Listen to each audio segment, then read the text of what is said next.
ठीक है। तो आई कार्ड की वेबिनार सीरीज में आज मध्य प्रदेश पे चर्चा में आप सबका स्वागत है। आज हमारे साथ 3 ब्लॉक एक्सपर्ट्स जुड़े हैं मध्य प्रदेश के और 2 हमारे आई कार्ड टीम के मेंबर्स हैं। तो राम गोपाल बामनिया जी ब्लॉक एक्सपर्ट हैं जो हमको सीहोर डिस्ट्रिक्ट के नसरुल्लागंज ब्लॉक की जानकारी दे रहे हैं। आप जनसाहस से जुड़े हुए हैं और लैंड राइट्स और विमेन्स इश्यूज पर काम करते हैं। शिवांगी आनंद जी हमको मंडला डिस्ट्रिक्ट के बिछिया और निवास ब्लॉक की जानकारी। ये FES संस्था से जुड़ी हुई हैं पिछले 1 साल से और इनका काम गांवों में जो सार्वजनिक भूमि होती है उसके कंजर्वेशन, संरक्षक और विकास पर फोकस्ड है। प्रियंका अहिरवार जी टीकमगढ़ डिस्ट्रिक्ट के बलदेवगढ़ ब्लॉक से जुड़ी हैं और ये हमको उस ब्लॉक की जानकारी दे रही हैं। साहस के साथ जुड़ी हैं और माइग्रेंट लेबरर्स के साथ काफी हद तक इस क्षेत्र में काम करती हैं। और अंकित मौर्य हमारे आई कार्ड टीम मेंबर हैं जो पिछले 3-4 महीनों से MP और दूसरे क्षेत्रों की जानकारी बातचीत करके ले रहे हैं। कोविड के चलते बदलते हालातों उन ब्लॉक एक्सपर्ट से चर्चा कर रहे हैं। थैंक यू सो मच आज हमारे साथ इस वेबिनार में जुड़ने के लिए and welcome all of you. मेरा नाम नबीला है और मैं भी अंकित और मेघा की तरह पिछले 3-4 महीने से आई कार्ड टीम के साथ जुड़ी हुई हूँ और अलग अलग क्षेत्रों में आप जैसे ब्लॉक एक्सपर्ट से चर्चा में लगी हुई हूँ। तो आज यहाँ पर हमारे साथ जुड़ने के लिए thank you Shivangi, Rampal ji and Priyanka ji आज हमारे साथ जुड़ने के लिए। तो पिछले 3-4 महीनों से आई कार्ड प्रोजेक्ट में हम लोग MP क्षेत्र में चर्चा कर रहे हैं और जान रहे हैं कि अभी जमीनी हालात कैसे हैं। तो उस पर चर्चा करते समय कुछ पेन पॉइंट्स और कुछ जो डोमेन्स हैं वो हमको नजर आई हैं जो काफी हद तक लोगों के लिए परेशानी का मुद्दा बन चुकी हैं। तो आज हम पूरी कोशिश करेंगे डोमेन्स को टच करें, इस पर चर्चा करें, आप लोगों के साथ आपके व्यूज लें और हमारे जो दूसरे साथी जुड़े हैं, जो लोग हमारे साथ वेबिनार में हमारे साथ जुड़े हुए हैं, थैंक यू सो मच आप सबका आज मंडे मॉर्निंग हमको ज्वाइन करने के लिए।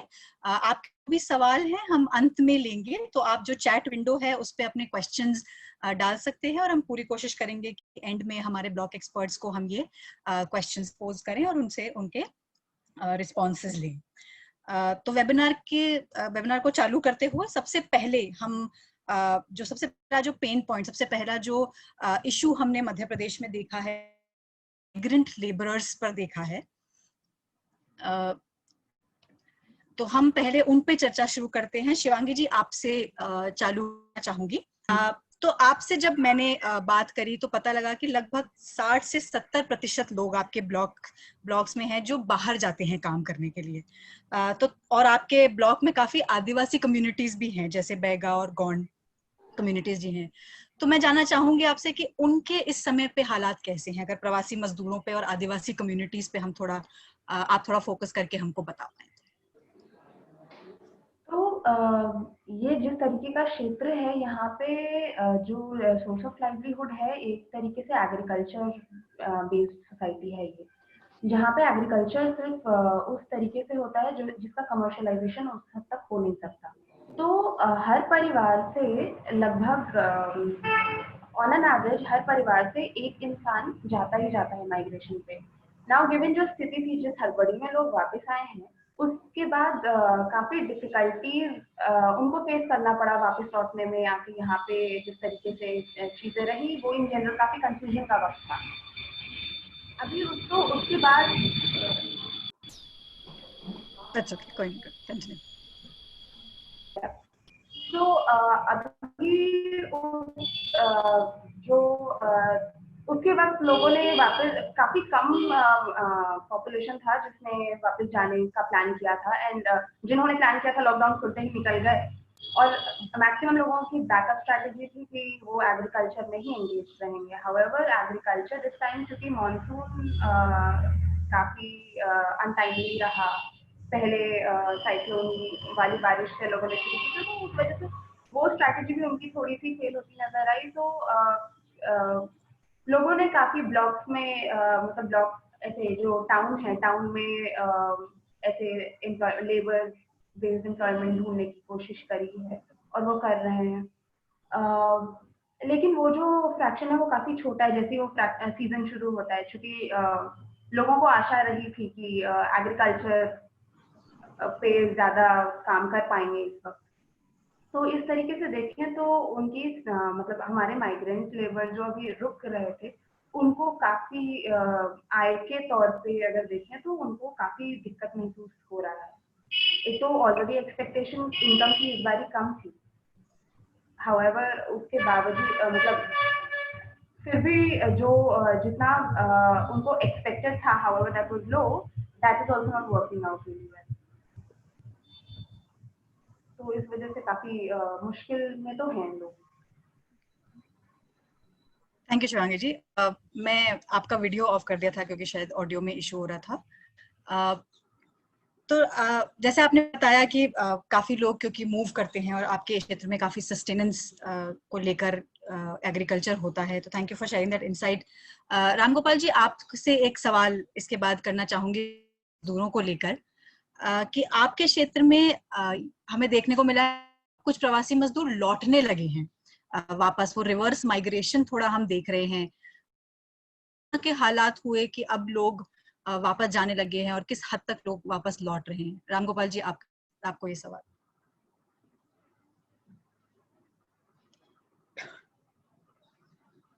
रामगोपाल जी, आप म्यूट पर हैं।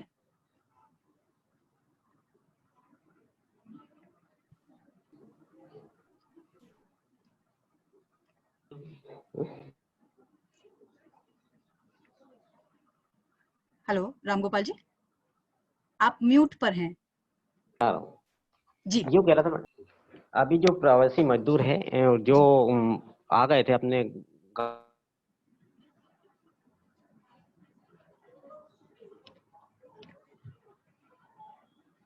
हेलो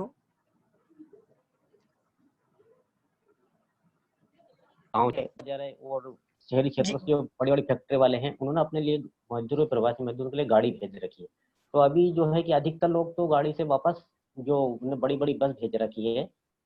अभी मेरे जो बात हुई थी कल परसों, उसमें बहुत सारे मजदूर वापस चले गए हैं। जी हाँ। और उनकी स्थिति इतनी खराब है अभी भी कि मतलब बारिश के कारण तो किसान लोग तो उनको मजदूर पे लगा नहीं रहे, तो भी वो मजदूरी के चक्कर में भटक लेकर उनको वापस अपने पलायन करना पड़ रहा है। ये जी तो किस तरह का काम उनको यहाँ पे, अगर जो रह गए हैं तो उनको किस तरह का काम यहाँ पे मिल पा रहा है, अगर कुछ यहाँ पे रह गए हैं और जा नहीं पा रहे हैं वापस तो? उसमें तो जैसे अपने प्रधानमंत्री आवास में जो आए हैं, गांव में काम चलता है जैसे मकान बनाने वाले, उसमें कुछ काम कर रहे हैं। कुछ किसान के पास जो थोड़ा बहुत काम है मवेशी चराने का, या फिर उनको ये अपने खेती वाले काम, दवाई छिड़कना है, टॉनिक की तरह की इस तरह के काम में व्यस्त है। थैंक यू रामकुमार जी। तो अभी जी मेरा अगला सवाल आपसे है, तो प्रवासी मजदूरों पर ही अगर हम बात करें और थोड़ा औरतों पे ध्यान दें, तो जो औरतें भी लौटी हैं जो प्रवासी मजदूर की तरह जाते हैं दूसरे क्षेत्र में, और जो औरतें लौटी हैं, तो उन पे अगर हम थोड़ा आपसे जानना चाहेंगे कि उनके कैसे हालात हैं, किस तरह का काम उन लोगों को यहाँ आपके ब्लॉक में मिल पा रहा है। प्रियंका जी। जी जी दीदी, जो अभी कोविड-19 के चलते जो मतलब मजदूर वर्ग बहुत ज्यादा दिक्कत में आया है, ये हम सब ने देखा है। हेलो जी जी जी, आपका वीडियो अगर आप ऑन कर लें, मैंने आपको भेजा है, हाँ, अगर आप वीडियो ऑन कर लें। जी जी जी हाँ हो गया। हाँ तो क्या हुआ कि महिलाएं भी जैसे अभी पूरी आबादी का जैसे आधा हिस्सा है, तो सब लोग जाते हैं, मतलब पति पत्नी दोनों ही जाते हैं, बच्चे घर पे छोड़ जाते हैं, तो वो गई हैं उधर और मतलब बहुत ज्यादा दिक्कत में हुई। उधर से जो वापसी आई हैं तो उन्हें भी बहुत ज्यादा परेशानी का सामना करना पड़ा, क्योंकि जी वो साथ में सामान भी लेके आए, बच्चों को भी लेके आए, छोटे छोटे बच्चे थे। क्योंकि जो क्या होता है प्रवासी मजदूरों की सबसे बड़ी समस्या ये होती है कि उनके आधे बच्चे वो लोग गाँव छोड़ जाते हैं और आधे बच्चे साथ में ले जाते हैं। जो छोटे बच्चे होते हैं उन्हें वो साथ में ले जाते हैं, और जो बड़े होते हैं थोड़े से उनको वो गाँव में ही छोड़ जाते हैं। तो वो उनका इतना बड़ा उन्हें दिक्कत हुई कि उनके आधे बच्चे तो इधर और आधे बच्चे उधर, क्योंकि वो काम करके उन्हें आधा पैसा इधर भेजते थे और आधे से वो अपना उधर काम चलाते थे। तो लॉकडाउन में उन्हें सबसे ज्यादा प्रॉब्लम यही हुई कि ये तो एक तो काम भी नहीं लगा, साथ ही तो उन्हें इधर का भी टेंशन रहा बच्चों का, और वो फंस के उधर ही रह गए थे, तो उन्हें पैदल आने के लिए भी मजबूर होना पड़ा, क्योंकि वो खर्चा पानी बच्चों के लिए इधर भी नहीं भेज पाए, तो इसलिए वो पैदल भी आए। तो मैं पूछे थे कि जब वो लौटे हैं तो अभी मतलब किस तरह का काम औरतों को आ रहा है यहाँ पर?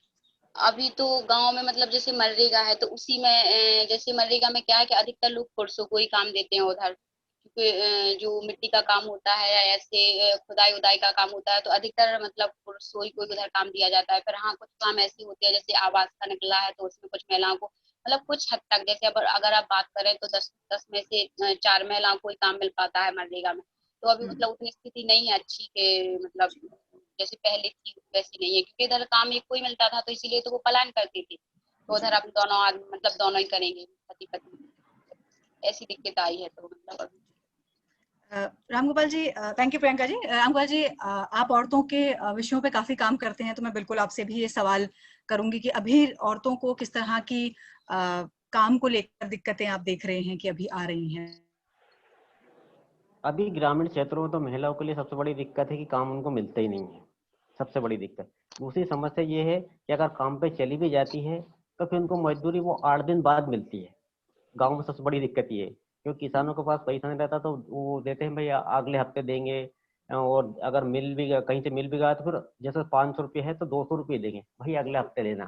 तो महिलाओं के लिए सबसे बड़ी दिक्कत ये है, अगर उन्होंने मजदूरी कर भी ली तो उनको वेतन जो वो बहुत। हम दिक्कत है ये आप बोल जी, आप कह रहे थे। मैं यूँ बताना चाह रहा था कि जैसे प्रवासी मजदूर है और उनके बच्चे जैसे बड़े हो गए तो उनको वहाँ छोड़ जाते, तो उनकी एजुकेशन जो सपोर्ट है वो बिल्कुल खत्म हो जाती है, एजुकेशन उनकी हो ही नहीं पाती है। फिर वो गांव में या तो घूमते रहते हैं या किसी की यहाँ मजदूरी करने चले जाते हैं, इस तरह से उनका जो शिक्षा का स्तर है वो सबसे निचले स्तर पहुंच जाता है। उसमें ये जो ऐड करना चाह रहा था। जी जी, बिल्कुल, थैंक यू सो मच इस ऐड करने के लिए।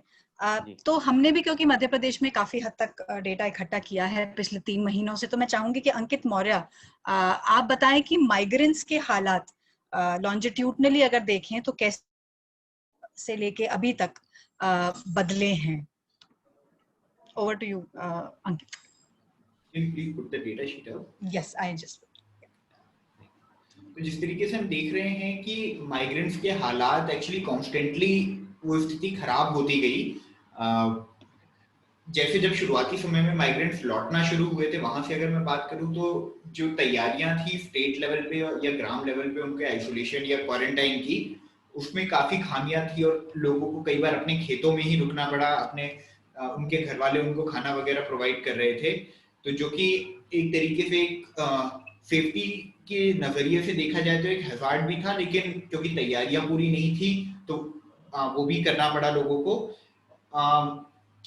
और कई जगह लोगों ने खुद जिम्मेदारी ली थी, अपने जिम्मेदारी लेनी पड़ी उन्हें अपना ध्यान रखने की और अपने रोजगार के साधन का इंतजाम करने की। कई जगहों पे एमपी के संदर्भ में देखने को मिला कि लोगों ने ईंटें वगैरह बनाना शुरू कर दिया था और उसको बेचना शुरू कर दिया था। इस तरीके से वो अपना जीवन यापन कर पा रहे थे। मनरेगा के काम की वजह से थोड़ा बहुत सहारा मिला, पर जैसी बात प्रियंका जी और रामगोपाल जी बता रहे हैं कि वो सफिशिएंट नहीं पढ़ पा रहा था। कई जगह काम को लेकर बहुत दिक्कतें आ रही थी, पेमेंट को लेकर जो इश्यूज थे वो कई बार देखने को मिल रहे थे, और एक उतार चढ़ाव की कांस्टेंट स्थिति हमेशा वहां पे देखने को मिल रही थी। अगर हम income loss of informal worker वाला चार्ट एक बार नबीला दिखा सकते हैं क्या? If we have that. You continue, मैं लगाती हूँ। ठीक है, तो जैसे हम उस चार्ट को देखेंगे तो वहां हमें देखने को मिलेगा कि लगातार एक ऐसी स्थिति है कि बहुत लंबे समय तक लोगों को रोजगार नहीं मिल पा रहा है। बहुत टुकड़ों में कहीं ऐसी स्थिति देखने को मिल रही है जब काम अवेलेबल हो रहा है। कंस्ट्रक्शन वर्क ओपन होने से लोगों को थोड़ी बहुत राहत मिली थी। पीएम आवास योजना का काम शुरू हुआ था, तब उससे लोगों को थोड़ी बहुत राहत मिली थी, पर ये राहत बहुत क्षणिक थी। तो धीरे धीरे कंस्ट्रक्शन के काम वगैरह भी कम होने लगे। एंड बारिश होने के बाद से जो कृषि मजदूरों की हालत है और किसान, इन लोगों के पास काम मिल गया, कई और लोग भी कृषि मजदूरी में जुड़े, जिसकी वजह से एक राहत की स्थिति क्रिएट हुई। पर सिचुएशन में बहुत उतार चढ़ाव हमें हमेशा से देखने को मिलता रहा है। जी, तो जैसा कि डेटा में आप देख पा रहे हैं कि हमेशा जो इनकम लॉस की स्थिति है वो बद से बदतर स्थिति होती जा रही है। कभी कभी बदलाव देखने को मिल रहा है, पर ओवरऑल कुछ बहुत बड़ा चेंज देखने को नहीं मिल रहा है। थैंक यू अंकित। तो जैसे बताया कि जैसे हमने बात करी अभी पिछले कि माइग्रेंट्स की हालात डेफिनेटली एक काफी इशू है और काम को लेकर काफी हद तक प्रॉब्लम्स हैं। तो हम जो नेक्स्ट सेट ऑफ क्वेश्चंस है वो थोड़ा लाइवलीहुड और जो काम है रोजगार उसको लेके करेंगे। पहले आपसे जानना चाहूंगी कि आपने बताया कि आपके क्षेत्र में खेती काफी हद तक खेती का काम होता है। तो कोविड के चलते ब्लॉक में खेती के हालात कैसे बने हैं? अगर मैं अप्रैल से बात करूं अब तक की, तो अगर आप बता पाए कि किस तरह से हालात बदले हैं, और थोड़ा अगर आप मार्केट का भी बता पाए कि मार्केट के कैसे हालात हैं जिससे असर हुआ है। शिवांगी जी।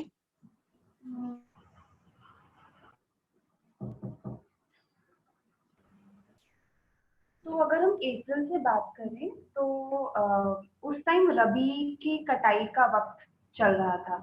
तो स्टार्टिंग में थोड़ा कंफ्यूजन था कि लोग लेकिन गाँव में क्या हो रहा था कि लोग कोशिश कर रहे थे कि अपना काम वो जिस तरीके से हो सके निपटा सके। तो एज सच वहाँ पे जिन लोगों के पास थोड़ी बड़ी खेती थी, वैसे जनरली यहाँ पे होता नहीं इस रीजन में था, लेकिन जहाँ पे थोड़ी मतलब लोग खुद से कोशिश कर रहे थे अपना काम निपटाने की। लेकिन अगर खेती में मजदूर अगर उनको एम्प्लॉय करके वो कराना अगर कटाई करानी है तो वो सारी चीजें अप्रैल के वक्त में पॉसिबल नहीं रही रबी के लिए।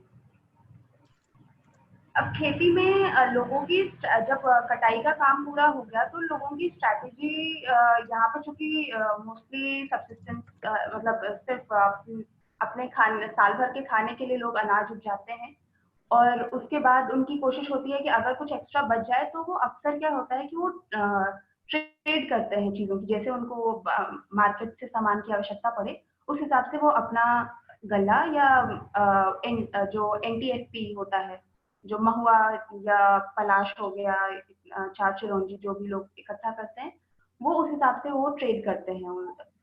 एक्सचेंज इकोनॉमी में चलता है ये। तो उस हिसाब से देखें तो वो कुछ हद तक आप मतलब अपने गांव में या एकदम नियरेस्ट मार्केट में थोड़ा बहुत उस तरीके से एक्सचेंज हुआ। लेकिन अगर जो 2-4 किसान थे जो बड़े क्षेत्र में खेती करते हैं, उनका वो एज सच मार्केट में बेच नहीं पाए अपना सामान। तो अधिकतम हम लोगों ने भी जब सर्वे किया था एक माहौल को समझने के लिए, ताकि हम लोगों की मदद कर पाए एज एन ऑर्गेनाइजेशन, तो हमें ये पता चला कि मैक्सिमम लोगों की स्ट्रैटेजी अभी यही है कि अभी वो स्टोर करके रखेंगे और जब खुलेगा मार्केट की स्थिति जब बनेगी बेचने की, तब वो उसको बेचेंगे। अभी उसके बाद से अभी भी देखें तो फिर सरकार का निर्देश आया कि खेती में किसानों को कोई दिक्कत नहीं होनी चाहिए, कोई उनको परेशान ना करे। तो उस तरीके से डिस्टेंस मेंटेन करते हुए काम एग्रीकल्चर का चलता रहा।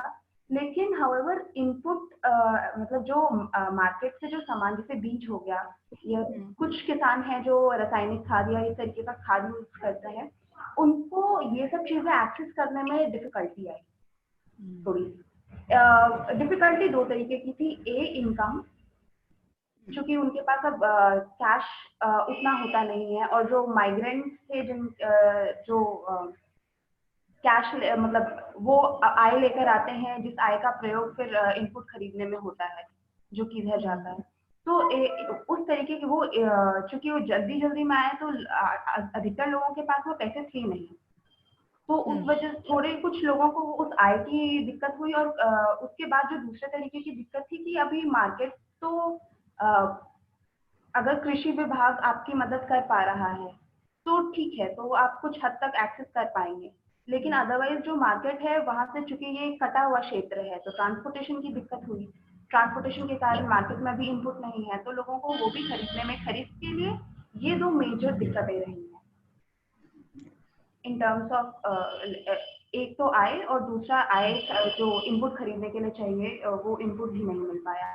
और तीसरी दिक्कत ये रही कि अभी लोगों को अगर जो बारिश थोड़ी सी दिक्कत हो गई, अनटाइमली रेनफॉल रहा जिस तरीके से एक्सपेक्टेड था कि बारिश जल्दी आएगी और केवीके से भी कृषि विज्ञान केंद्र से भी नोटिफिकेशन आया है कि बारिश औसतन ज्यादा रहेगी इस वक्त। लेकिन हुआ ये कि बारिश कुछ दिनों हुई जुलाई के शुरुआत में और फिर बिल्कुल नहीं हुई, जिस कारण से किसानों ने जल्दी अपनी ट्रांसप्लांटेशन के लिए बेड बनाना वगैरह शुरू कर दिया। लेकिन निवास के क्षेत्र में स्पेशली फिर बुआई करने में, मतलब उनको ट्रांसप्लांट करने में बहुत दिक्कत हुई, क्योंकि खेत में अलग पानी नहीं है, ये वाटर स्कार्स रीजन है। तो इस तरीके की दिक्कतें, वो अनटाइमली एग्रीकल्चर, इस वजह से उनका जो इनकम का स्ट्रैटेजी था माइग्रेंट लेबर का टू एंगेज इन मतलब एग्रीकल्चर लेबर में एंगेज होने का, वो भी उस तरीके से वो फेल हो गया, क्योंकि अभी पानी नहीं है तो लोग भी अपने, उनका सीड बेड रखा, कुछ किसानों का सीड बेड रखा, फिर वो यूज नहीं हो पाया। उस तरीके की दिक्कत बनी रही है। हाउएवर पिछले 1 वीक से अभी बारिश जब है तो लोगों का वापस से थोड़ा सा पिकअप किया है एग्रीकल्चर, और अब वो अपने प्लान बी को किसी तरीके से अंदर घुसाने की कोशिश कर रहे हैं कि ठीक है, अगर हमारा वो सीड बेड अभी खराब हो गया है तो या तो नया बनाएं या तो फिर कुछ दूसरा ऑल्टरनेट क्रॉप उस खेत में डालने की कोशिश करें। हाउएवर एक अच्छी बात यह है कि इस तरीके वो उनका ट्रेडिशनल फूड जो था, जो कि यहाँ पे मिलेट्स हुआ करता था, इस वक्त पे मिलेट्स की तरफ, चूंकि धान को ज्यादा पानी चाहिए होती है, which is not the case with millets, कोदो कुटकी जो कि यहाँ पे उगाते हैं, तो उस तरीके मतलब उस कोदो कुटकी के तरफ थोड़ा शिफ्ट अभी देखा जा रहा है in terms of area that they have sown. कोदो कुटकी थोड़ा अभी पिकअप कर रहा है, जो कि छूटता जा रहा था। थैंक यू शिवांगी, बहुत अच्छे से आपने एक खेती के बारे में एक जिस्ट दिया है आपके क्षेत्र में, जो आप बता रहे हैं कि ट्रेडिशनल फॉर्म ऑफ फार्मिंग पे अब तो आई थिंक बहुत ही इंटरेस्टिंग पॉइंट आपने रखा है। रामगोपाल जी, क्योंकि हम रोजगार की बात कर रहे हैं तो मनरेगा के बारे में जरूर जानना चाहेंगे कि अप्रैल से अभी तक अगर बात करें तो मनरेगा के कैसे हालात रहे हैं, लोगों को किस तरह का काम अगर मिल पाया है तो मिला है, और क्या बदलाव आया है उसमें अप्रैल से आज तक लेकर। रामगोपाल जी। जी, तो अप्रैल से अभी तक जो मनरेगा के हालात हैं उसमें प्रवासी जो मजदूर थे उनको तो काम मिला ही नहीं है, बहुत कम लोगों को उसमें काम मिल पाया है। दूसरी बात ये है कि जो छोटे छोटे किसान थे उनको भी इसमें दिक्कत, ये क्या हो रहा है यार, बार बार ऐड हो रहा है, आवाज आ रही है? आवाज आ रही है मुझे रामगोपाल आपकी। रामगोपाल जी आपकी आवाज आ रही है मुझे। वो मेरे पास दिख नहीं रहा, बंद हो गया था। हाँ, तो जो मनरेगा के तहत है तो बहुत कम जो मजदूर थे उनको ही मिल पाया काम। बाकी लोगों ने जैसे सब्जी का ठेला लगा लिया सिटी के अंदर जाके, तो सिटी के अंदर भी ठेला लगाने के बाद उनको जो कोविड-19 को देखते हुए उनको भगा देते थे, तो किसी गली में लाके ठेला लगाते, इस तरह से अपना जो है जीवन यापन करने का तरीके खोजे। और कुछ लोगों ने मजदूरी करना, जो बड़े बड़े किसान है उनके पास जाकर मजदूरी करने का लिया था। और मनरेगा के अंतर्गत जो बड़ी बड़ी जो ये सरपंच सचिव थे, इन्होंने तो जो बड़ी बड़ी मशीनों से काम चालू कर दिया और लोग कम काम दिया, ये सबसे बड़ी दिक्कत रही है। जी, तो रामगोपाल जी, क्या इस समय पे ऐसा भी देखा कि लेकिन क्योंकि और तरह के आय के तरीके नहीं थे लोगों के पास, तो क्या आपने देखा कि डिमांड फिर भी बढ़ रही थी? पर आप कह रहे हैं कि मशीनों के जरिए काम हो रहा था, लोगों को काम नहीं मिल रहा था, पर क्या डिमांड फिर भी लोग कर रहे थे? क्या उस लेवल पे आपने क्या देखा कि लोगों की डिमांड का क्या हालात थे? उसमें ने क्या कि जैसे अब बहुत सारे लोगों को हमने समझाया कि आप सरपंच सचिव से मांग करिए कि आपको मनरेगा के अंदर को काम मिले, लेकिन वो सरपंच जो सचिव थे वो उस बात को मानने को तैयार नहीं। तो कुछ शिकायत करने पर कुछ लोगों को तो काम मिला, लेकिन फिर भी उतने लोगों को अधिक काम नहीं मिल पाया। उन्होंने जैसे जहाँ जिस गाँव में आवेदन दिलवाया या उनकी शिकायत थी वहाँ तो उन्होंने उनको काम दे दिया, लेकिन जहाँ पर लोग जागृत नहीं है उनको काम नहीं मिल पाया। तो उन्होंने फिर अपनी मजदूरी पे ही या फिर कहीं भी ऐसा मजदूर करके अपना जीवन यापन करने का। जी, मैं थोड़ा और जानना चाहूंगी कि क्योंकि मनरेगा के तहत अगर काम नहीं मिल पाया तो और किन किन जगहों पर खेती के अलावा लोग काम में जुड़े हैं? नसरुल्लागंज में तो जैसे तहसील में अपन देखे तो वो एससी के मजदूर आदिवासी जो क्षेत्र, तो वो जैसे महुआ बीनने का काम करा उन्होंने, और तेंदुपत्ते होते हैं उनका काम किया, खेती में किसी के यहाँ मजदूर करने गए, ये ऐसे काम किया उन्होंने। तेंदुपत्ता में उनको थोड़ा फायदा हुआ था कि सुबह से चले जाते, उनका गड्डी बना के फिर शाम को जमा कर देते थे, तो उनको वो बाई कैश पे मिल जाता था पैसा उसमें तेंदुपत्ता से। और महुआ का फिर उन्होंने जो टोली होती है उसको उसका बीनने का काम किया, उनके बच्चे सहित, इस तरह का।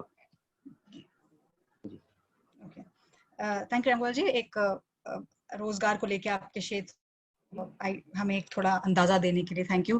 प्रियंका जी, आपसे सवाल है। तो चर्चा के दौरान आपसे जब बात हुई तो पता लगा कि पानी का काफी दिक्कत है, और शिवांगी जी ने भी बताया कि पानी की दिक्कत काफी है। तो पीने के पानी पर थोड़ा आप अगर बता पाएं कि उसमें क्या दिक्कत है, और जो खेती का जो पानी है उसमें भी थोड़ी जो दिक्कतें आप अपने क्षेत्र में देखें तो उसके बारे में हमें थोड़ा बताएं। जी, वो क्या हुआ कि जब ये कोरोना वायरस चल रहा था तो उस टाइम पे क्या हुआ कि भीड़ कहीं इकट्ठी होनी नहीं थी। तो गांव में क्या होता था कि जैसे एक ही नल हुआ है, जैसे कोई एक समुदाय है, जैसे आदिवासी समुदाय हुआ या कोई अन्य समुदाय हुआ, तो उधर पे क्या है कि जैसे घर घर कोई सप्लाई नहीं है पानी का। तो मतलब तो क्या होता था कि जो समाज के बीच में नल लगा हुआ है, कोई कुआं है या नल है, तो उस पे ही सब लोग इकट्ठा पानी भरते थे। तो उस समय क्या होता था कि एक तो ज्यादा प्रेशर होता था पानी के लिए, क्योंकि सबको ये लगता था कि बस हमें पानी मिल जाए, हमें पानी मिल जाए। तो ज्यादा भीड़ लगती थी नल पे। तो मतलब इस तरीके से फिर दिक्कत हुई पानी की। तो नल भी खराब हो गया, तो टैंकर पे भी यही मतलब यही जब टैंकर उधर सचिव जी से उधर समुदाय में लोगों ने बात की कि मतलब नल खराब हो गया है, या फिर जैसे रोड है उधर से रोड निकला हुआ है और उधर पे ही नल लगा हुआ है, तो जो आने वाले आते जाते भी लोग थे जो जैसे जाते थे, तो वो लोग उधर से पानी पीते थे। तो पता नहीं का कौन सा मतलब कि कोई है या पॉजिटिव है या उसने नल छू लिया, तो फिर पता चला कि उस स्थिति में अगर एक जैसे किसी ने भी अगर नल छू लिया और उसमें वायरस हो गया, तो फिर पता नहीं कि पूरे गांव में ही हो सकता है वो। इस दिक्कत को लेकर फिर बात हुई कि मतलब टैंकर आने लगेगा गांव में। तो फिर सचिव जी से बात हुई, आवेदन दिया गया, तो उन्हें भी मतलब उस पर कोई मतलब रिस्पॉन्स ही नहीं आया। फिर ना ही उन्होंने उसकी व्यवस्था की, ना नल सुधरा ही नहीं। फिर नल मतलब खेतों में से जाना पड़ा महिलाओं को पानी भरने के लिए बहुत दूर तक। तो ये दिक्कत हुई। और अभी मतलब एक लखेरी गाँव है, तो उधर भी अभी यही दिक्कत हो रही है कि जो उधर नल का सप्लाई होता था पानी, तो उधर क्या हुआ जो डीपी होती है तो वो 3 फेज वाली होती है, तो उसका 1 फेज चला गया। तो अभी 1 महीने से उधर बंद पड़ा हुआ है। तो उधर की महिलाएं भी बहुत दिक्कत में अभी पानी के लिए। अभी बरसात का टाइम है, तो सारे में बहुत सारा मतलब जो घास होती है ना खेतों में, तो वो बहुत ज्यादा है। तो उस घास में से साड़ी पहन के निकलना महिलाओं के लिए बहुत बड़ी दिक्कत हो रही है उधर पानी के लिए। आवेदन भी उन लोगों ने दे चुके, वो 1-2 बार, पर उधर कोई सुनवाई नहीं हो रही। मतलब इस तरीके की दिक्कत हो रही है अभी पानी के लिए। जी। और प्रियंका, अगर खेतों की जैसे बात कर रहे हैं तो क्या लोग उतना उगा पा रहे हैं और फिर उसको बेच पा रहे हैं? अगर हम थोड़ा मार्केट के नजरिए से भी देखें तो क्या वो उगा कर अपना सामान बेच पा रहे हैं? उनको किस तरह की खेत में अगर पानी की कमी की वजह से अगर हम बात करें तो कैसे हालात हैं?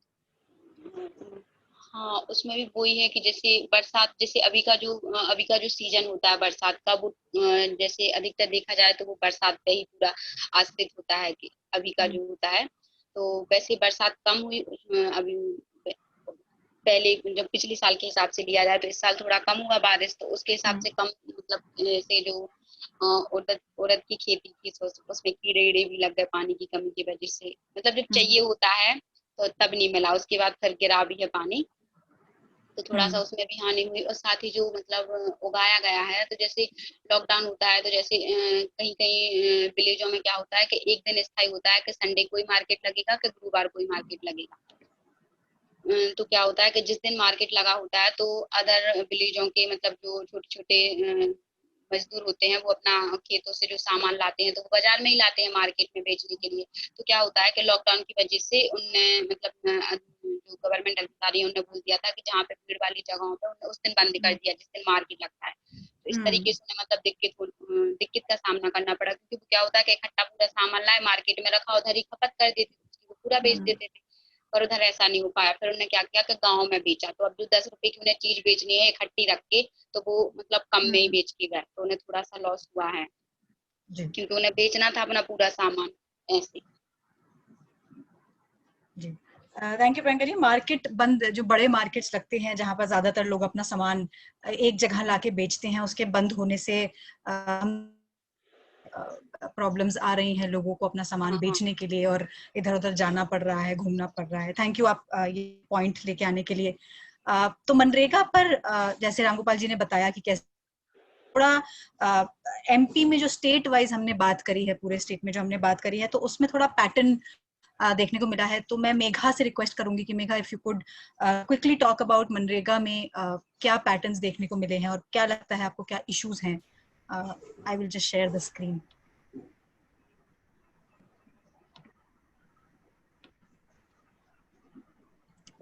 मेघा। तो जैसे हम देख रहे हैं, अगर लेफ्ट वाला जो हम चार्ट देखें कि मनरेगा में जो काम है वो पर वीक कितना मिल रहा है, तो ओवरऑल जो नंबर है सारे चारों क्लस्टर्स का वो काफ़ी कम है। तो मतलब अगर मैक्सिमम देखें तो 3.58 आ रहा है, क्योंकि ये एवरेज है दूसरे ब्लॉक्स का, तो इसीलिए डेसिमल में आ रहा है, बट काफ़ी कम है ओवरऑल। अगर हम बाकी स्टेट्स की बात करें तो मतलब फ्लक्चुएशन है, ठीक है। मतलब देखें कि बिफोर कोविड कम था काफ़ी, उसके बाद मई जून में एक बढ़ाव हुआ, फिर उसके बाद जुलाई में वापस से कम हो गया। एक कारण उसका जैसे बोला कि बारिश का कारण है, उसकी वजह से कम हुआ है, बट ओवरऑल शुरुआत में भी काफ़ी कम था, बहुत ज़्यादा इंक्रीज हमें देखने को नहीं मिल रहा है। उसका कारण जैसे कि रामगोपाल जी ने बताया कि मशीनों का उपयोग हो रहा था, उस कारण से हो सकता है। फिर जैसे कि बात करें तो फिर प्रियंका जी ने बताया कि जो अगर महिलाओं की बात करें तो मनरेगा में जो है महिलाओं को काम काफ़ी कम मिलता है, और ये उनका एक मेन रीज़न होता है कि वो माइग्रेट करके दूसरे शहरों में काम ढूंढने के लिए जाते हैं। तो अब जब वो वापस आए हैं तो पहले वाला सिचुएशन जो था वो ज़्यादा इम्प्रूव नहीं हुआ है, तो महिलाओं के लिए काफ़ी ज़्यादा दिक्कत है कि उनको नरेगा में काम मिलना काफ़ी मुश्किल हो रहा है। फिर अगर हम मनरेगा का वर्क डिमांड देखें राइट साइड पे, तो उसमें भी वर्क डिमांड भी काफ़ी ज़्यादा सुधार तो नहीं दिख रहा है। मतलब 2 जो है, जो मिड पॉइंट है, उसी के अराउंड होवर कर रहा है, ये जो है फ्लक्चुएशन है, बट 2 के अराउंड ही कर रहा है, जो कि एक मिड पॉइंट देखा जाए मोस्टली उससे कम ही है। तो जैसे कि उन लोग रामगोपाल जी ने बताया कि उनको जो पेमेंट मिलता है वो डिलेड मिलता है, और जो मेन है पुरुष हैं उनसे कम मिलता है पेमेंट जो है। तो इसीलिए हो सकता है कि जो महिलाएं हैं उनका डिमांड कम रहता है, और अगर मशीनों का उपयोग हो रहा है, अगर इस तरीके का करप्शन अगर चल रहा है वहाँ पे, तो एक थोड़ी जाहिर सी बात है कि लोगों को जब जानकारी है कि ऐसा है और वेजेस कम मिल रहे हैं, डिलेड मिल रहे हैं, तो लोगों की तरफ से जो डिमांड है वो भी कम होगी। बट अदरवाइज ऑल्सो अगर हम देखें तो फिर एक डिमांड हमें जो मिड पॉइंट दिख रहा है वो ये भी कारण हो सकता है कि जब कोई और काम नहीं है, जब मार्केट्स बंद है, तो एक यही एक लास्ट रिजॉर्ट जो हम बात करें मनरेगा ही आता है। उसके अलावा अगर नरेगा में काम नहीं मिल रहा है तो लोग ठेला लगा रहे हैं, जैसे कि रामगोपाल जी ने बोला कि महुआ बीनने का काम कर रहे हैं, तेंदू पत्ता जो है उसे बेच रहे हैं। फैक्ट्रीज, अगर हम ओवरऑल लाइवलीहुड की बात करें तो जैसे उन्होंने रामगोपाल ने बताया कि सीहोर जिले में जो है फैक्ट्रीज जो है अब ये जो व्हीकल्स है वो भेज रही है, जो माइग्रेंट्स जो आ गए थे उनको वापस से बुलाने के लिए। तो ओवरऑल यही सिचुएशन हमें दिख रहा है कि नरेगा में लोगों का डिमांड भी बहुत ज़्यादा नहीं है, और काम भी अभी पहले भी कम था और अभी भी काफ़ी ज़्यादा डिक्रीज हो गया है। थैंक यू मेघा एक जस्ट देने के लिए। मशीन्स का यूज करने की वजह से और काफी हद तक बरसात की वजह से मनरेगा का काम काफी हद तक घटता जा रहा है। ये हमने एमपी और बहुत अलग बाकी स्टेट्स में भी देखा है। सो थैंक यू इसको सम अप करने के लिए। रामगोपाल जी, थोड़ा आपको वापस बुलाना चाहूंगी इस सवाल के साथ कि जब आपसे बात हुई थी तो उधारी काफी हद तक आपने बताया कि उधारी काफी हद तक बढ़ी हुई है, और जो बैंक हैं उनकी लाइंस काफी लंबी हैं, लोगों को काफी दिक्कत हो रही है पैसा निकालने में। तो थोड़ा अगर हम कैश और उधारी की बात करें तो आप उस पर थोड़ा चर्चा कर पाए। बैंक में अभी तक कोई परिवर्तन नहीं आया है। बैंक की कंडीशन तो पहले थी वैसे की वैसे ही बनी हुई, जहाँ पर आप आज तक देख लीजिए, सीवर जिले के अंदर देख लीजिए, यहाँ भी देखेंगे बैंक वाले इतनी गलत व्यवहार करते हैं महिलाओं के साथ में। मैंने सीवर में भी देखा हूँ, आष्टे में भी देखा हूँ, जहाँ पर भी देखा हूँ महिलाओं की कतारें लगी ही रहती है। मतलब वो महिलाओं को अंदर घुसने देते, एक को घुसने देता है, फिर इसके बाद में तो दूसरे को, फिर दूसरे नंबर आता है। तो महिलाओं को दिन भर अपने बच्चों के साथ, जो भी छोटे छोटे बच्चे लेकर आती है, उनका फिंगरप्रिंट लगा तब वो पैसा निकालते हैं। तो महिलाओं को सबसे ज्यादा दिक्कत उसमें पड़ी। पुरुष तो कहीं भी घूम फिरने चले जाता है, बाद में आके किसी को खड़ा कर देता है, लेकिन महिलाओं के लिए वो बहुत डिफिकल्ट मामला रहा है एमपी के अंदर। जी। और उधारी पे अगर अंकुल जी थोड़ा बात करें कि लोग किस रीजन की वजह से उधारी अगर बढ़ती नजर आ रही है आपको क्षेत्र में, तो किस रीजन की वजह से लोग उधारी ले रहे हैं और उसमें भी क्या दिक्कतें आ रही हैं उधारी लेने में? उधारी लेने में एक तो काम उनको जो था वो काम उनका पूरा बंद पड़ा हुआ, और उनका जो घर का भरण पोषण वो नहीं होने के कारण उनको लोग बड़े बड़े जो किसान है उनसे पैसा लेना पड़ता है। जैसे 1000 रुपये ले तो वो 1500 रुपये ब्याज लगा के 1500 रुपये लेंगे मंथली उसका। तो इसलिए बड़ा वो किसी ने शादी कर ली है, तो फिर शादी के चक्कर में भी 5-10 हजार रुपये ले लिए, तो उनको 20-30 हजार रुपये भरने पड़ते हैं। तो ये उसका स्तर तो दिन पर दिन बढ़ता ही जा रहा। और बड़े बड़े जो काश्तकार है, किसान है, वो उनको ब्याज चक्रवृद्धि ब्याज लगा फिर उनसे पैसे लेते हैं। जैसे 20,000 लिए तो उनको 30,000 35,000 तो भरना ही रहता है। या फिर उनके यहाँ बॉन्डेड लेवल मजदूर बन के, या फिर उनकी महिलाओं से काम करवाते, पैसा नहीं चुका पाते तो कहते हैं भैया आप मजदूर अपने खेत में चलो, गेहूँ काटो, या माल ढोर के जो गोबर होता है उसको फेंको, या उनको घास फूला डालो, घास काट के लाओ, उनका दूध निकालो। इस तरह की ये प्रक्रिया चलती रहती है जब तक उनके जो पैसे पूरे नहीं हो जाए। 40,000 बना तो 40,000 वो जोड़ लेते हैं कि भैया मेरे महीने के 500 रुपये हुए, इस हिसाब से तो इतने महीने और काम करना। ये लेवल अधिकतर बढ़ता जाता है। जी अंकुल, तो आपने जैसे बॉन्डेड लेबर की बात करी है कि जिस तरह से लोग अगर उधारी लेते हैं तो फिर उनको बॉन्डेड लेबर की तरह वो उधारी चुकाने के लिए काम करना पड़ता है। थैंक यू, ये बहुत ही अच्छा एक पॉइंट है जो आप शायद पहले भी चर्चा में मेघा ने मुझे बताया था कि आप लेके आए थे और आज भी आप लेकर आए हैं। शिवांगी जी, थोड़ा पीआरआईज के बारे में जानना चाहूंगी कि क्या रोल रहा है पीआरआईज का अभी इस समय पर रिलीफ वर्क और इन जनरल सपोर्ट का कैसा रहा है पीआरआईज का? अगर आप देख रहे हैं कि कुछ क्षेत्रों में बेहतर है और दूसरों में अगर उतना बेहतर नहीं है, तो ये अंतर का क्या रीजन है, मैं जानना चाहूंगी। तो शिवांगी जी, आप अगर इसका जवाब दे पाएं। तो अगर हम लोग पंचायती राज इंस्टीट्यूशंस की बात करें तो कोविड के दौरान जो सबसे पहला जैसे ग्रामीण क्षेत्रों में सर्विसेज पहुंचाने की बात हुई, तो सबसे पहला वो पूरा कार्यभार पंचायती राज इंस्टीट्यूशंस पे आ गया। तो उस वक्त पे स्टार्टिंग में हमने देखा कि थोड़ा मतलब उनको कुछ एक सर्टेन फंड मिला था, 30,000 रुपए मिले थे मध्य प्रदेश में, जिसके ऊपर भी बहुत क्लियरली एक नोटिस तो आया था, लेकिन बहुत क्लियर आइडिया जब हमने वार्ड मेंबर्स से, पंचायती मतलब इंस्टीट्यूशन के जो जिनके ऊपर कार्यभार है, उन लोगों से जब हमने इंटरेक्शन किया और हम लोग कोशिश कर रहे थे कि हम लोग उनकी मतलब किस तरीके से फंड अगर एक तरीके से इन्वेस्ट करना है उनको, तो व्यवस्था बनाने में, लोगों माइग्रेंट्स को हेल्प करने में, इस तरीके का कुछ क्राइटेरिया सेट था।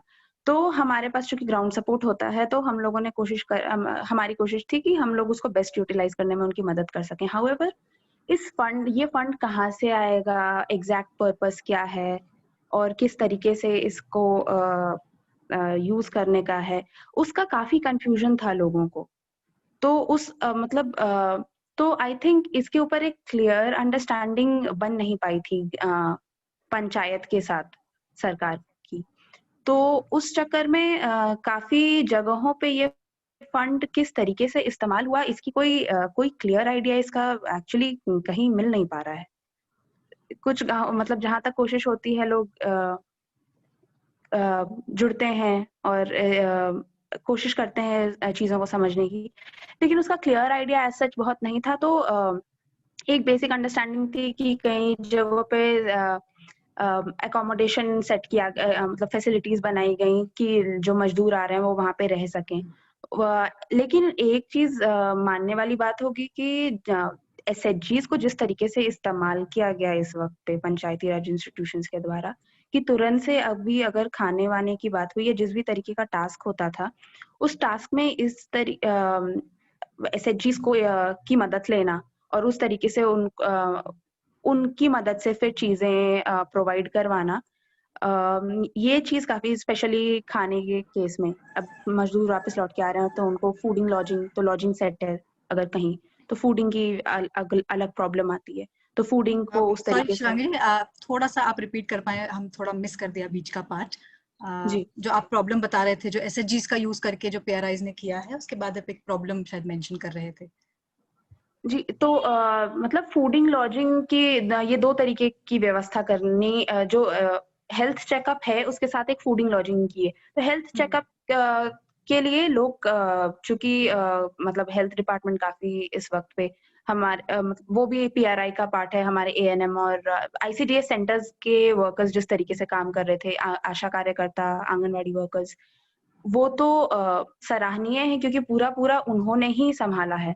और जिस तरीके से हमारे सर्वे में भी दिखा कि मैक्सिमम लोगों का जो हेल्थ सर्विसेज़ का जिस तरीके का रीच उन्होंने बताया, वो रीच एएनएम और आशा कार्यकर्ता तक ही रहा। बहुत यहाँ पे चूँकि इंफ्रास्ट्रक्चर उस लेवल का होता नहीं है, तो लोगों के लिए यही सर्विसेज़ थे और जानकारी इन्फॉर्मेशन डिसिमिनेशन के केस में भी देखें तो यही लोग थे जिन्होंने बहुत लगकर काम किया है। तो लोग भी चाहते थे, लोगों का परसेप्शन ये था कि हमारी सेफ्टी अगर इंश्योर करनी है तो पहले इन मतलब ये वर्कर्स की सेफ्टी इंश्योर करो, उन्हें पीपीई किट प्रोवाइड करो, क्योंकि if they get infected and they are roaming around and they are ensuring our health, तो आप अगर इनकी हेल्थ अगर इंश्योर नहीं करते हो तो हमें बहुत दिक्कत आएगी। तो ये लोगों का परसेप्शन हमने बैक इन अर्ली में कैप्चर किया था। Shifting to the fooding lodging का प्रॉब्लम जो हो रहा था, तो एसएचजीज का इस्तेमाल करके लोगों को खाना पहुंचाने का काफी काम हुआ और मिड डे मील की जो बांटने का उस तरीके ड्राई या राशन के टाइम राशन वितरण में अगर सहायता की जरूरत हुई, या फिर ये आंगनवाड़ी में भी महिलाओं को पोषण आहार मिलता है, बच्चों को पोषण आहार मिलता है। तो वो सब काफ़ी इस तरीके की ज़िम्मेदारियाँ जो हैं, वो चूँकि वहाँ पे वर्कफ़ोर्स की ज़रूरत थी, तो एसएचजीज़ के ऊपर काफ़ी ज़िम्मेदारियाँ शिफ्ट की गईं। तो ये कोऑर्डिनेशन एस्टैब्लिश करने की जो मतलब वो जो देखा गया, वो आई गेस वो काफ़ी इंटेलिजेंट स्टेप था पंचायती राज इंस्टीट्यूशंस की तरफ से। हाउएवर अब उसको जिस तरीके से चीज़ें फंक्शन करती रही हैं, उसमें टेक्नोलॉजी का बहुत ज़्यादा उपयोग देखा जा रहा था, तो वो गवर्नमेंट ने भी काफ़ी कोशिश की करने की, लेकिन चूँकि बहुत ज़्यादा टेक्निकली लोग केपेबल नहीं होते, स्पेशली ग्रामीण क्षेत्रों में स्मार्टफ़ोन हैंडल करना, कंप्यूटर हैंडल करना, तो ये जो रीच रहा है बहुत लिमिटेड रहा और ये जो लोग हैं पंचायत के जो कार्यकर्ता हैं, उनको भी काफ़ी डिफ़िकल्टी फ़ेस करनी पड़ी। अब ई-ग्राम जो डिफरेंट एप्लीकेशंस हैं या डिफरेंट तरीके की वेबसाइट्स का यूसेज मतलब करने की कोशिश की जा रही थी उस दौरान। उस तरीके से वो काफ़ी डिफ़िकल्टी हुई। तो रिलीफ़ में तो एसएचजीज़ का येस काफ़ी रोल रहा है उसको, और एएनएम और आशा कार्यकर्ता ये मतलब ये 2-3 जो रूरल कैडर रहा है, उन्होंने बहुत डट के काम किया है। और जिस तरीके का वर्क प्रेशर अचानक से पंचायत पे शिफ्ट हुआ था उस दौरान पे, आई गेस वो काफ़ी ज़्यादा था, और जिस तरीके से लोगों ने हैंडल किया है, जिस तरीके अपने हिसाब से आई थिंक, चूँकि ये ऐसा था कि लोगों सबको डर लगा, अपनी जान का, लोगों की जान का सबका डर रहता है। तो उस तरीके से काफ़ी आई थिंक जितनी अंडरस्टैंडिंग लोगों की बन पा रही थी, उस तरीके से करने की कोशिश तो की गई है। हाउएवर हम काफ़ी जगह पे लैकिंग होते हैं पहले से, तो उन गैप्स को फिल करना इतनी क्विकली पॉसिबल नहीं होता। तो उस तरीके की काफ़ी डिफ़िकल्टीज़ रही हैं, जिसको डिनाई नहीं किया जा सकता, लेकिन हाँ, so that was the case. Thank you so much Shivangi. तो आपने बिल्कुल बहुत ही इंटरेस्टिंग पॉइंट बोला है। जो आशा और एएनएम वर्कर्स हैं वो काफ़ी फोर फ्रंट पे रहे हैं, काफ़ी हद तक आगे बढ़कर इस हालात में। हम जब अलग अलग क्षेत्रों में बात कर रहे हैं, तो जब भी, क्योंकि हमारा भी एक सवाल आशा और एएनएम वर्कर्स पे होता है, तो वो काफ़ी हद तक जुड़ गए हैं कोविड के रिलीफ वर्क को लेकर, और अपनी रेगुलर ड्यूटीज़ भी साथ में निभा रहे हैं। तो वो डेफिनेटली एक बैकबोन रहा है अभी हमारा सिस्टम का। Thank you so much. तो प्रियंका जी, थोड़ा अब आपसे जानना चाहूंगी राशन के बारे में। तो जब आपसे हमने चर्चा करी थी एमपी क्षेत्र के बारे में, तो आपके ब्लॉक में राशन की डिस्ट्रीब्यूशन की काफी दिक्कत देखने को मिला, वो काफी बड़ा मुद्दा था। तो किस तरह की परेशानियां राशन को लेके आ रही हैं आपके ब्लॉक में, आ रही थी पहले और अब भी किस तरह की परेशानियां आ रही हैं, प्रियंका जी? जी, राशन को लेकर भी बहुत दिक्कत आई। मतलब क्या हुआ कि जब मजदूर थे और पलायन से वापस आए, जो प्रवासी मजदूर थे, तो एक तो उनके पास पैसा नहीं था, ऊपर से राशन नहीं था। फिर उसके साथ साथ जो क्या हुआ कि जो गवर्नमेंट सेंटर होते हैं राशन वितरण के लिए, तो उधर पे कुछ लोगों को, मतलब जिनके बीपीएल कार्ड थे या जिनका पर्ची था, तो उन्हें सदस्य संख्या के हिसाब से ही राशन मिला। तो उसमें भी क्या हुआ कि किसी के आधार कार्ड में थंब नहीं आ रहे थे, या किसी का आधार कार्ड आईडी से लिंक नहीं हो रहा था उस समय, तो उनने राशन नहीं दिया। तो दिक्कत बहुत ज्यादा हुई। और क्या हुआ कि जिनके राशन थे ही नहीं, मतलब वो लोग, जैसे कुछ मजदूर ऐसे थे कि दिल्ली में ही रह रहे थे, मतलब बहुत सालों से, उन्हें गांव में, मतलब ना उनके पास पर्ची थी, ना कोई ऐसा कार्ड था, ना कोई ऐसा था कि उन्हें कोई भी मतलब राशन की व्यवस्था उधर से करवाई जा सके। तो ऐसी व्यवस्थाएं नहीं थी उनके पास। तो जब वो उधर से आए तो वो भी उधर गए कि भैया हमें भी कुछ राशन चाहिए। और एक मतलब एक झूठी अफवाह ऐसे हो गई थी कि जो हमारे यहाँ के सीएम हैं, उन्होंने ऐसे आदेश दिए हैं कि जो लोग प्रवासी मजदूर उधर से बाहर से आए हैं, तो उन्हें बिल्कुल निःशुल्क, और चाहे उनके पास कुछ हो या ना हो, उन्हें राशन दिया जाएगा। तो इस प्रकार की मतलब, और जब वो उधर लेने गए तो फिर उन्होंने बोला कि नहीं, ऐसी हमारे पास ऐसा कोई भी आदेश नहीं है, जिनके पास राशन या पर्ची है उन्हीं को राशन दिया जाएगा। तो मतलब इस प्रकार की बहुत सारी मतलब मनमुटाव जैसे होते रहे उधर पर राशन के लिए। तो मतलब ऐसी दिक्कतें आई और भी। और जैसे क्या हुआ कि जो मजदूर थे, तो जिनके पास कार्ड नहीं है राशन के लिए, तो उधर जब बिल्कुल से हताश हो गए वो लोग कि अब इधर से कुछ मिलने वाला नहीं है, तो तब उन्होंने क्या किया कि जो जैसे गांव समुदाय में किसी का काम लगना है, या जैसे एक आंटी थी, तो उन्होंने क्या किया कि उन्होंने पूरा एक मतलब क्या बोलेंगे, एक पूरा एक ढेर था देव का, तो उनने मात्र 2 किलो चावल में वो पूरा उनका डाला, मतलब कि आप हमें शाम को 2 किलो चावल दे दीजिएगा और हम आपका इतना पूरा शाम तक, मतलब आपका ये जो डेट है वो आपको डाल के देंगे। तो मतलब राशन की बहुत दिक्कत हुई। मतलब व्यक्ति को दाने दाने के लिए, मतलब कुछ ऐसा नहीं है कि सारे लोगों को ही दिक्कत हुई, मतलब कुछ गिने चुने परिवार ऐसे थे कि जिन्हें सच में ज्यादा दिक्कत हुई, कि वो उस टाइम पे कुछ करने के लिए भी तैयार हो गए थे। ऐसी तो बहुत दिक्कत हुई राशन। जी, तो प्रियंका जी, आपने बताया कि राशन मिलने में जो काफी दिक्कत हो रही थी, तो थोड़ा यहाँ पे आपसे जानना चाहूंगी कि जो संस्थाएं हैं, तो उनसे किस तरह का सपोर्ट उन लोगों को मिल पाया जिनको राशन मिलने में काफी दिक्कतें आ रही थी? पीडीएस सिस्टम के जरिए जिनको राशन मिलने में दिक्कतें आ रही थी, तो उनको संस्थाओं ने किस तरह से अगर वो सपोर्ट कर पाए तो? हाँ, इनके लिए भी ऐसा था कि बहुत सारे उस टाइम पे जब कोविड-19 चल रहा था, तो बहुत सारे ऐसे हेल्पलाइन नंबर चलाए गए कि हम आपको घर भेजेंगे, अकाउंट में पैसे, या मतलब आप जहाँ हैं उधर आपको भोजन की व्यवस्था कराई जाएगी। पर मैंने खुद ऐसे कॉल लगा के देखे है, कोई भी इतना ज्यादा रिस्पॉन्स नहीं मिला उनसे।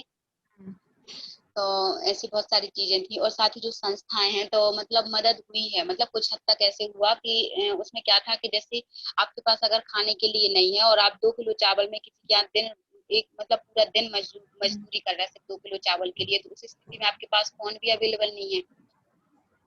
तो मतलब कुछ संस्थाएं, मतलब ऐसा हुआ कि आपको अगर राशन चाहिए है तो उसके लिए आपको नाम और मोबाइल नंबर दोनों चीजें ऐड करवानी पड़ेंगी, तभी आपको राशन दिया जाएगा। अगर आपके पास वो नहीं है तो आप राशन के पात्र नहीं है। तो मतलब ऐसी स्थिति में मतलब फिर दिक्कत होती थी। तो मतलब फिर भी सपोर्ट तो हुआ है राशन का। मतलब फिर बात की कि भैया जिसके पास नहीं है ऐसी चीजें, तो उनकी फैमिली मेंबर का किसी का भी आप नंबर ऐड कर लीजिए, पर इन्हें राशन दे दीजिए क्योंकि ज्यादा आवश्यकता है। तो ऐसे तो सपोर्ट तो हुआ है, पर हाँ दिक्कत भी हुई है। Thank you Priyanka ji, ration के बारे में थोड़ा हमको बताने के लिए। यहाँ पे मैं क्विक रिमाइंडर देना चाहूंगी, जो हमारे साथ जुड़े हुए हैं उनको कोई भी सवाल हो तो वो हमारे चैट विंडो पे डाल सकते हैं। हम कुछ ही समय में उन सवालों को हमारे ब्लॉक एक्सपर्ट से उठाएंगे। तो थोड़ा शिवांगी जी बात कर रही थी आंगन के बारे में और उनका जो सपोर्ट, उनका जो सपोर्ट मिल पाया है। वहां पर जो महिलाएं होती हैं और जो छोटे बच्चे होते हैं और जो गर्भवती महिलाएं होती हैं, उनको काफी हद तक आंगनवाड़ी से सपोर्ट मिलता है। तो राम गोपाल जी, जानना चाहूंगी कि इस समय पे आंगनवाड़ी का बंद होने की वजह से किस तरह की दिक्कतें वो गर्भवती महिलाएं और छोटे बच्चों को आपने देखी हैं आपके ब्लॉक में? राम गोपाल जी।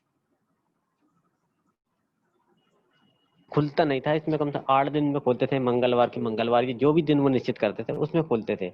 तो उसमें महिलाओं ने शिकायत करी कि जो बच्चों का पोषण आहार है या आंगनबाड़ी में जिस तरह के वो तो मिल नहीं पा रहे थे। तो घर घर जाकर उन्होंने उनका सर्वे किया कि कौन सी महिला गर्भवती है।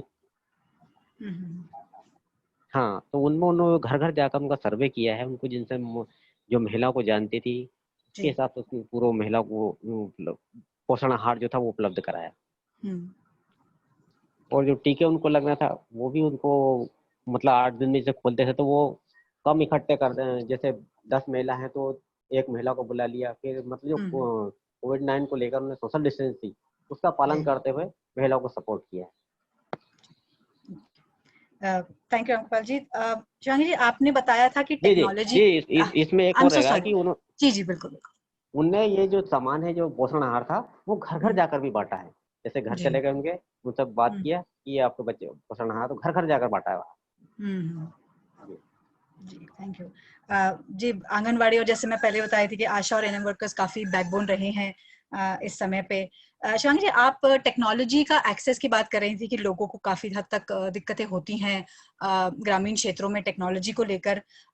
तो एजुकेशन में भी हम देख रहे हैं कि क्योंकि बच्चों के पास टेक्नोलॉजी का एक्सेस कम होना या ना होने की वजह से एजुकेशन काफी हद तक अफेक्ट हो रहा है। तो अगर आप थोड़ा बता पाएं कि आपके क्षेत्र में एजुकेशन किस तरह से अफेक्ट हुआ है बच्चों का? तो यहाँ पे स्मार्टफोन्स बहुत ज्यादा लोगों के पास नहीं होता, और स्मार्टफोन्स यूज करने का मतलब बहुत जो लिमिटेड लोगों के पास स्मार्टफोन है वो यूज करना भी जैसे परिवार में शायद एक इंसान होगा जिसको आता होगा, वो प्रोबेबली वो कुछ 16 से 25 साल की उम्र तक में होने वाला कोई एक यूथ होगा, मोस्टली अ मेल।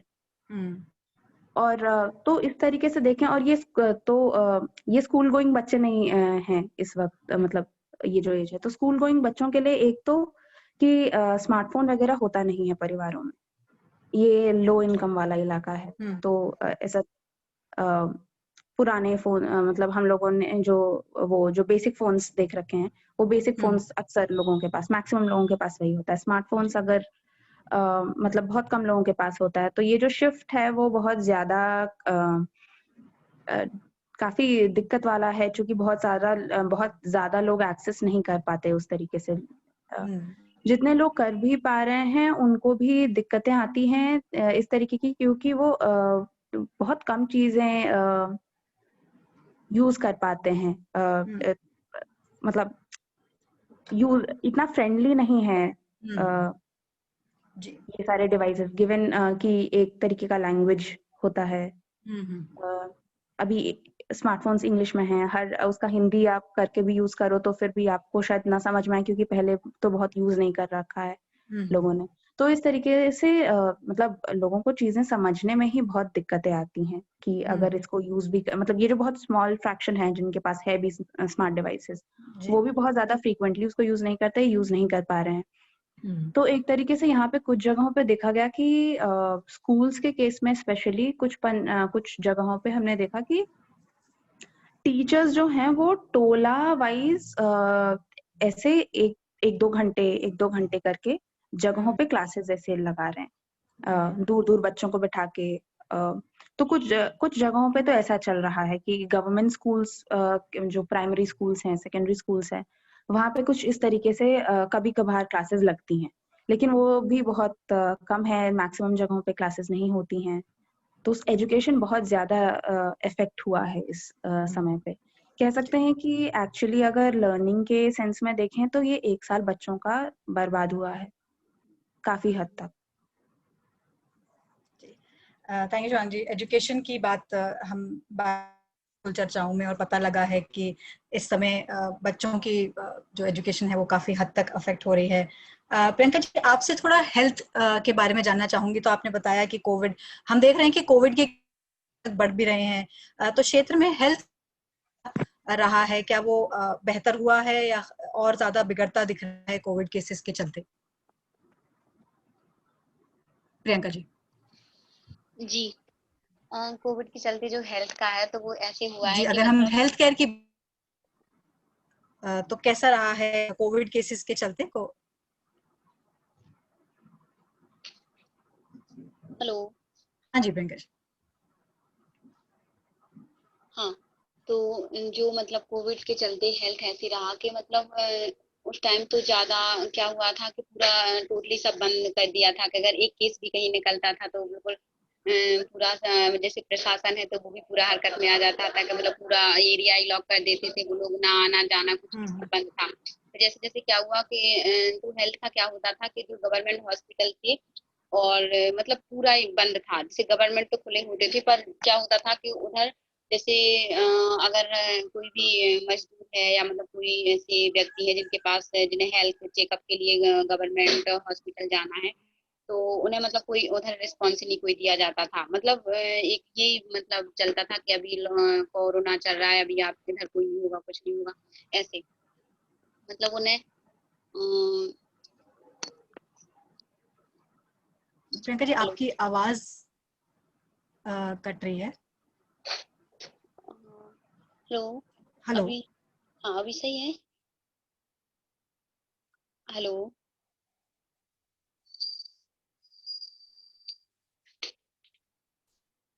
हाँ बोलिए बोलिए, आपकी आवाज आ रही है। हेलो।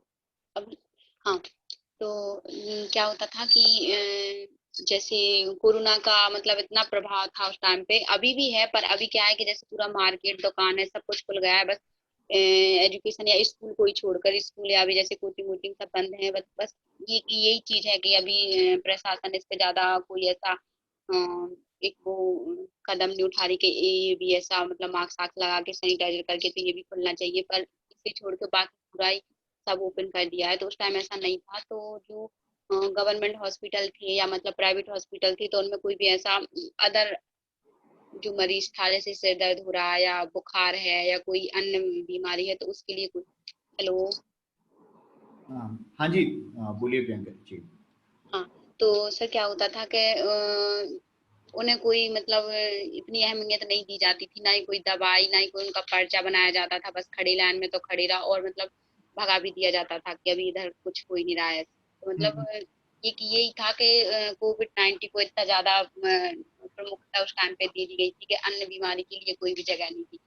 एक दो हॉस्पिटल थे जो प्राइवेट थे पर्सनल, बस उधर ही ओपन था, तो उधर भी क्या हुआ कि जो अगर आपको नॉर्मल कोई भी टेबलेट या कोई भी शीशी लेनी है तो अगर 50 रुपए की है तो उसके दाम भी इतने बढ़ गए थे कि क्योंकि वही दो चार दुकानें ओपन हुई थी, तो अब आपको लेना ही है, अगर आपका तबीयत ठीक नहीं है या फैमिली में किसी का नहीं है तो आप 100 की जगह या 200 का मिले तब भी आपको खरीदना है, तो मतलब ऐसी दिक्कत का सामना करना पड़ा हेल्थ को लेकर।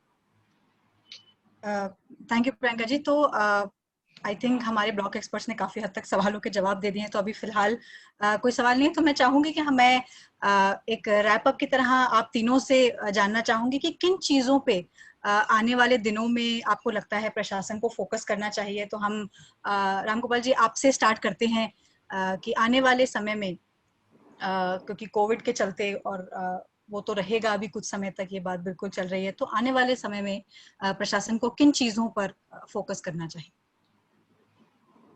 प्रशासन को इसमें जो प्रवासी या मजदूर हैं उनके लिए तो जो लोग मनरेगा है उसके अंदर काम के लिए सबसे ज्यादा फोकस देने चाहिए, क्योंकि अगर काम नहीं रहेगा तो किसानों को, ये जो प्रवासी मजदूर है या जो मजदूर है उनको काफी दिक्कत का सामना करना पड़ा है।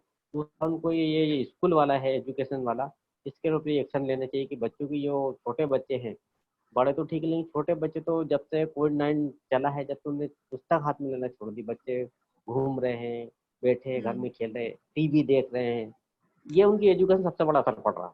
और अगर उसको पढ़ाएंगे भी तो अपने पास बैठेंगे तो 10-15 मिनट बैठेंगे, आधा घंटे बैठेंगे, इसके बाद वो फिर वो पास टीवी देखने लग जाएंगे। तो एजुकेशन को लेकर तो शासन को कुछ एक्शन लेने चाहिए। और जो जो मार्केट में है वो मार्केट को उनको ऐसे करने चाहिए कि जो मजदूर आते हैं या मजदूर करने आते हैं उनके लिए कुछ विशेष अपनाने चाहिए, जैसे हाथ ठेले वाले हैं मजदूरी करते हैं उनको भगा देते हैं, तो उनके लिए एक अगली व्यवस्था होनी चाहिए कि भाई आप इस एरिया में सब्जी बेचेंगे, कि जो भी चीज़ का वो व्यापार करना चाहे, बेचना चाहे, उसके लिए उनको सरकार करनी चाहिए। Thank you Ankur ji. Education और जो लोग काम को लेकर जो लोग बाहर से आ रहे हैं उनके लिए फोकस आपको लगता है करना चाहिए प्रशासन को। शिवांगी जी, आपसे भी जानना चाहूंगी यही सवाल कि आने वाले दिनों में किन चीज पे फोकस इम्पोर्टेंट रहेगा?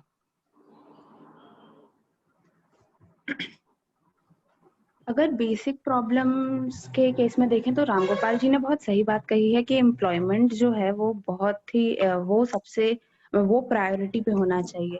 जो कोविड-19 के समय कुछ तरीके की जो समस्याएं देखने को आई हैं उसमें से ये रहा है कि काफी मजदूर जो वापस लौटे, एक तो उन्होंने बहुत अच्छा कहा कि मतलब जितने भी जो रोजगार हैं वो मजदूरों के लिए प्रोवाइड करवाने चाहिए, चाहे वो मतलब वो प्रवासी, मतलब बेसिकली एम्प्लॉयमेंट अपॉर्चुनिटी जो है वो गांव के लेवल पे क्रिएट होनी चाहिए। एक और चीज जो हमें महसूस हुआ इस वक्त कि काफी लोग हैं जो स्किल्ड लेबर हैं। अब जब वो वापस लौटते हैं तो उनके लिए कुछ बचता नहीं है, प्रॉबेबली उनके पास वो फिजिकल स्ट्रेंथ ना हो नरेगा के काम करने का, या वो स्किल नहीं हो जो कि जो एज अ मेसन वो काम कर सकें प्रॉबेबली। तो जैसे हमारे ड्राइवर्स हो गए या हमारे टूरिज्म सेक्टर में एंगेज जो लोग हो गए, तो एक सर्टेन तरीके का स्किल उनके पास होता है। या फिर जो फैक्ट्री में ही है लेकिन जो रेख देख करते हैं चीजों की, तो उनके पास मतलब उनके स्किल्स प्रॉबेबली एक स्किल्ड लेबर के लिए भी अपॉर्चुनिटी क्रिएशन की जरूरत है। सेकेंडली ऐसे छोटे छोटे ब्लॉक्स में कई दफा क्या होता है कि नगर पंचायत मतलब नगर पंचायत के कार्य क्षेत्र में कुछ 2-4 गांव भी आ जाते हैं। अब उस चक्कर में क्या होता है कि नरेगा या ऐसे ग्राम पंचायत रिलेटेड जो अपॉर्चुनिटीज होती हैं वो इन गांवों में नहीं मिलती। तो कुछ जैसे हमारे यहाँ पे भी कुछ ऐसे गांव रहे हैं जो कि नगर पंचायत के अंडर हैं, तो उनमें सालों में नरेगा या इससे रिलेटेड जो भी मतलब इस तरीके का जो अनस्किल्ड लेबर एम्प्लॉयमेंट भी जो होता है वो नहीं मिल पाता लोगों को। तो वहां पे लोग बहुत ज्यादा फिर उनके पास अपॉर्चुनिटीज नहीं बचते। तो इन सारी जो चीजें जो एक्चुअली काफी मतलब ऑन पेपर तो सब सही लगता है, लेकिन जब हम ग्राउंड रियलिटी के साथ एंगेज करते हैं तो काफी ज्यादा डिफिकल्टीज हैं। और मतलब अगर एक्सेप्शनल केसेस के तौर पे ही देख लें इसको शायद, तो इन केसेस को भी एड्रेस करने की काफी जरूरत है, बिकॉज आई एम श्योर ये प्रॉब्लम सिर्फ यहाँ की नहीं है, काफी जगहों पर रही होगी। यही सेम सवाल हम रामगोपाल जी से जानना चाहेंगे कि उन्हें आगे की तस्वीर कैसी नजर आती है, किन किन चीजों पे ध्यान दिए जाने की आवश्यकता है ताकि हम एक बेहतर स्थिति की तरफ मूव कर सकें। रामगोपाल जी। जी, इसमें जो मजदूरी वाला सेक्टर है, जैसे लोक निर्माण वाला है, सड़क वाला है, या मनरेगा वाले हैं जिसमें सड़क बनती है, या फिर अपने प्रधानमंत्री आवास वाले हैं, ये अगर ये सेक्टर खुल जाते हैं तो जो लोगों को काम का प्रेशर है वो कम हो जाएगा, उनको काम अधिक मिल जाएगा जी। ये सबसे बड़े उनको राहत मिलने वाले इस सेक्टर में अगर उनको ऐसे मिलते हैं, या शासन कोई गाइडलाइन जारी करती है कि ये जो मजदूर बाहर से आए हुए हैं उनको कुछ हद तक तो काम मिले। यही सवाल प्रियंका जी से भी करना चाहूंगी कि किन चीजों पर आपको लगता है आपके क्षेत्र में जो आप परेशानियां देख रहे हैं उसके हिसाब से आगे प्रशासन को फोकस करना चाहिए? हाँ, मतलब अभी जैसे कि और सुधार के लिए तो क्या होना चाहिए कि जो परिवहन के साधन है, यानी कि जैसे गांव में है तो गांव में क्या होता है कि एक तो मतलब बहुत कम ही साधन होते हैं आने जाने के लिए। तो बाजार अगर आपको छोटी छोटी चीजों के लिए भी जैसे अपने गांव से अदर दूसरे गांव में जाना पड़ता है जहाँ पे मतलब चीजें अवेलेबल होती हैं, तो जो मतलब टैक्सी हुई या कोई ऐसी चीज हुई तो उसके लिए मतलब सबके पास तो साधन होते नहीं है। जैसे बाइक है तो वो सबके पास होगी नहीं, गाड़ी है तो वो सबके पास है नहीं। तो उसके लिए क्या होता है कि जो उन्हें किराया देना पड़ रहा है, तो जहाँ आपको 10 रुपए देने पड़ती थी वहाँ आपको 50 रुपए देने पड़ रहा है, क्योंकि आप राशन के बगैर तो रहेंगे नहीं, आपको लेने तो आना ही पड़ेगा। बिल्कुल जी। तो मतलब प्रशासन को थोड़ा इस पे भी मतलब कोई भी ऐसी एक मतलब गाइडलाइन जारी करनी चाहिए कि ये सब मतलब थोड़ा सा मतलब कम, जैसे पूरा नहीं आप पूरा कर पा रहा है तो कम से कम थोड़ा बहुत तो करना ही चाहिए, जिससे मजदूर को ज्यादा दिक्कत ना हो। उसके साथ साथ स्कूल भी, जैसे अभी आपने सब खोल दिया, बाजार दुकान हर चीज खुल गई, बस स्कूल को ही लेकर। तो भले ही मतलब चाहे क्रम अनुसार ऐसे कुछ मार्क्स के लिए सैनिटाइजर करो, या मतलब कुछ बच्चों का ऐसे सेक्शन बना दो कि आज इस सेक्शन के बच्चों को क्लास लगेगी तो कल मतलब वो भी स्कूल भी चलने चाहिए। और परिवहन के साथ साथ जैसे जो हॉस्पिटल वगैरह होते हैं तो उनमें भी थोड़ा अभी मतलब उतना ध्यान नहीं दिया जा रहा है। तो ये सब चीजें मतलब नॉर्मल पहले जैसी मतलब कम मात्रा में होनी चाहिए, पर होनी चाहिए नॉर्मल। थैंक यू प्रियंका जी। तो जैसे कि हम बात कर रहे हैं कि एम्प्लॉयमेंट हो गया, स्किल्ड लेबर की बात हो गई, मनरेगा हुआ, एजुकेशन और ट्रांसपोर्ट आपने बोला प्रियंका जी, तो इन चीज़ों पे बिल्कुल फोकस की ज़रूरत है और यही पेन पॉइंट्स हमको देखने को मिल रहे हैं। तो आज टीम आई कार्ड की तरफ से मैं थैंक यू कहना चाहूँगी आप तीनों ब्लॉक एक्सपर्ट्स का, शिवांगी जी, रामगोपाल जी और प्रियंका जी, हमारे साथ जुड़ने के लिए, अपना समय हमको देने के लिए।